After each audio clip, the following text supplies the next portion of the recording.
ও বাপি, আমার না তোমাকে একটা কথা বলার ছিল।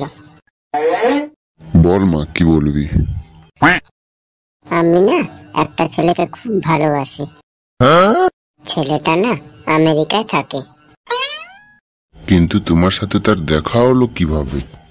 ইনস্টাগ্রামে আমাদের পরিচয় হয়, ফেসবুকে আমরা বন্ধু হই, স্ন্যাপচ্যাটে ও আমাকে প্রপোজ করে।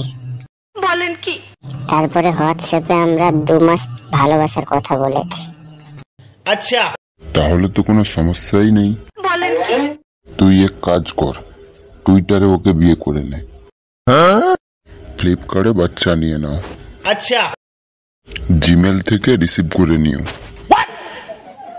আর ফাইনালি যদি বর পছন্দ না হয় তাহলে ওএলএক্সে বেচে দাও।